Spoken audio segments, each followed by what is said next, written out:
UN calls for eco-fascist world government at Durbin summit. International Climate Court of Justice, they're calling for carbon taxes, carbon rations on each individual citizen. Just an absolute tyranny where you are literally not going to piss in the commode without some UN communist bureaucrat telling it's okay. Brainwashing of your kids, cutting off energy to the third world, 1 billion dead. We're going to be breaking this down in just a moment with our guest. And with more on these globalist bureaucrats trying to set up their little eco-dictatorship, we're joined by Lord Christopher Monckton, the leading expert and champion of exposing this 21st century authoritarianism that looked invincible just 5 years ago, but is now flailing in its apparent death throes, but still clinging to life and still as dangerous as ever, unfortunately. And with him in Durbin, South Africa, where they're having this conference, is Mark Morano of Climate Depot, the leading group here in the United States. And, of course, he's been an advisor to the Congress as well. Lord Monckton, of course, was one of the chief advisors to Margaret Thatcher. He's a journalist and researcher as well as an inventor. And, again, he joins us from this International Climate Court of Justice. Now they have courts, and we must pay a price to the earth, which means paying money to Al Gore and others. Lord Monckton, thank you for joining us. It's a real pleasure, Alex. In fact, the authoritarianism of the UN knows no bounds. On entirely arbitrary grounds, they tried to ban me from the conference once I arrived here. So I went away and we got a plane and I dropped in by parachute instead. And they weren't used to dealing with that. And it's had massive publicity around the world, and the UN is now looking very silly indeed for having tried to ban me on an entirely trumped-up nonsense, which they've now had to back off from. Well, that's amazing, and this isn't the first time they've tried this, is it? No, they're always doing this. The fact is that we are now the Committee for a Constructive Tomorrow, which is the environmental charity that I come here with, which has real projects to help the poor people of Africa and of Latin America. It's not just a pressure group. They are the only organization here which disagrees with what I'm going to call the Marxist party line, what they would call the scientific consensus. Let's call it what it is, the Marxist party line on this whole climate nonsense. And so they always do harass us. I mean, 4 or 5 years ago in Bali, where I had booked a room for press conferences through the UN Secretariat, we were in a press conference one day, very well attended, when along came the chief of the Secretariat and said, "You can't have press conferences in this room." And I said, "Well, we booked these in good faith." And they said, "We don't care, yours is the wrong message, and we'll have you arrested if you go on giving out the wrong message." That's the kind of thing that the UN does to us every time. And you may remember in Copenhagen last year, I was knocked out by a policeman, not sure whether he was a Danish policeman or a UN policeman, but either way, I was hit from behind while walking away from the policeman in question. There's no doubt they do not like hearing home truths about how their little scientific scam and fraud is collapsing, and how even if they were right on the science, the near unanimous view in the peer-reviewed literature is that, economically speaking, it's better to sit back, enjoy the sunshine, and do nothing. But the real breaking news here at this conference, Alex, is the extraordinary story that in the 138-page document to which the UN's bureaucrats fondly think the various member states, all 194 of them, of the Framework Convention on Climate Change are going to agree, there are now provisions for protecting the rights, not of people, not of animals, not of plants, but of Mother Earth.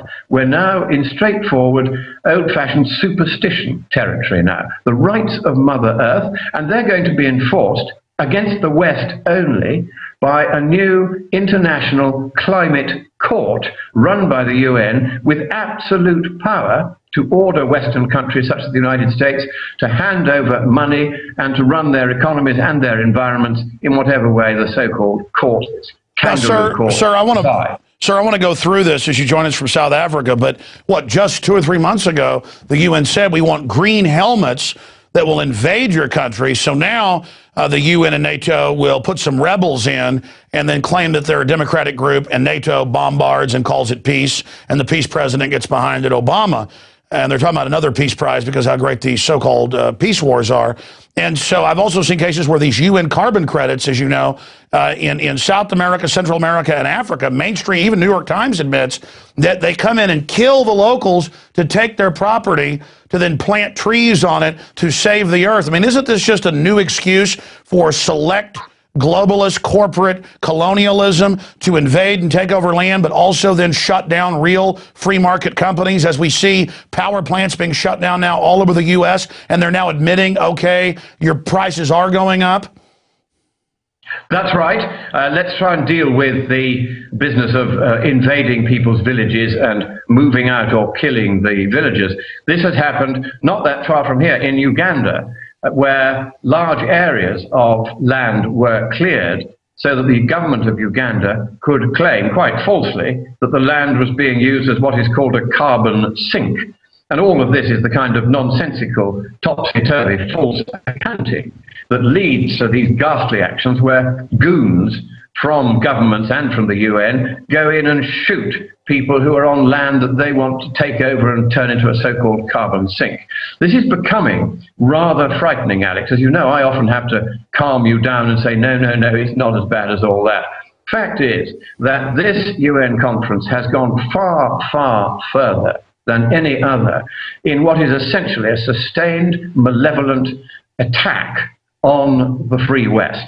The entire agreement is framed so that there is no question of democratic election of this world government that they're so rapidly establishing. The 1,000 new bureaucracies that were created at Cancun are now all beavering away to undermine the West like termite ants. All of this is going on, and the most extreme document I've ever read is this latest one, with its criminal court, with its rights of Mother Earth, with the right of small island states to survive the rising sea level, which, incidentally, Alex, has been rising at a dizzying rate equivalent to 2 inches per century over each of the last 8 years, according to the latest satellite. So that's not going to give them much problem, is it? So all of this fiction and all of this fraud is now being encapsulated in one giant document, which now says they, in effect, want to make the world colder by 2 Celsius degrees, which is 3 Fahrenheit degrees. It's quite a big drop. You're getting kind of on for a third of the way back to the last ice age if you do that. That would kill hundreds of millions, but that's what the lunatics, and that's the only word I can think of to describe them, the lunatics here, are arguing for. They're arguing that carbon dioxide concentration should now be cut back to effectively not much more than 200 parts per million. And that is the point at which plants and trees die because they don't have enough carbon dioxide. Let me stop you there. Let me stop you there because it's quite extraordinary. I mean, this is incredible. By the way, well, I want you to really bore down into this because it's important. You're there. You've gotten the document. You're breaking it down. You were instrumental at the Copenhagen event, helping get the document where they called for world government and almost doubling the cuts on carbon emissions. The third world that is an admitted, billion dead people over a decade, death sentence. This is almost a military attack on infrastructure, on energy that a foreign enemy that Stalin or Hitler could never have dreamed of achieving. And when you look at the carbon cycle, sunlight, water, carbon dioxide, and oxygen, they've picked carbon dioxide because folks know sunlight's good, water's good, and that oxygen's good. So they literally are teaching kids that carbon dioxide's evil. They have all these video games where they fight carbon dioxide monsters. But I want you to go back to what you just said and go over this document. This is breaking news at your Science and Public Policy website and at Infowars as well. But and you guys are there in South Africa covering this, where they're openly saying they've said geoengineer things if need be, because I know the world's already in a very low carbon dioxide rate from what it's been in past millennia, and actually cut it. I mean, these people, it's like a science fiction movie, like they're demons from hell or something. What they are, Alex, is certifiably insane. There's really no other way of describing it. To want to make the planet 2 degrees cooler, which is effectively what their target now means. To want to take the level of carbon dioxide in the atmosphere down to the point where trees and plants will die. To do these things and to say that Western emissions of carbon dioxide must begin to decline immediately And we must cut by, get this, more than 100% by 2050. So there'll be no coal-fired power stations, no automobiles, no oil-fired power stations, no gas-fired power stations, no industry, no hospitals. We will be straight back to the Stone Age, Alex, if they get away with this nonsense, and without even the right to light a carbon-emitting fire in our caves. And if we misbehave, the International Climate Court will be there to order the troops in to make sure that we shut down our industries just as fast and as completely as this latest draft requires. Now, here is the really odd thing about this, Alex. I'm not making this stuff up. You may think this is so extreme that Monckton must have finally flipped his top and gone completely mad, or banged his head on landing off his parachute. But no, I haven't. All of this is actually in the document that I got from the UN's Documentation Center, and it was available, provided you knew to ask for it, to any journalist who wanted a copy of it. Not one of them, anywhere in the world, as far as I know, has reported the details that you'll find at scienceandpublicpolicy.org, at climatedepot.org, on your website, Infowars.com. We are the few people that are telling the world what is in this document. Now, there's no incentive to me to make this stuff up, because if I did, people would look at the document and say, oh no, it's just all fiction, he's just making it up. All of this is actually there. It is plainly of interest to the peoples of the West, so that readers of the Times of London, the Times of New York, etc., would surely be intrigued to know this stuff. And yet, and here's the really sinister thing, not a word of any of this is appearing in print. Why do you think that is, Alex? Because I can't work it out.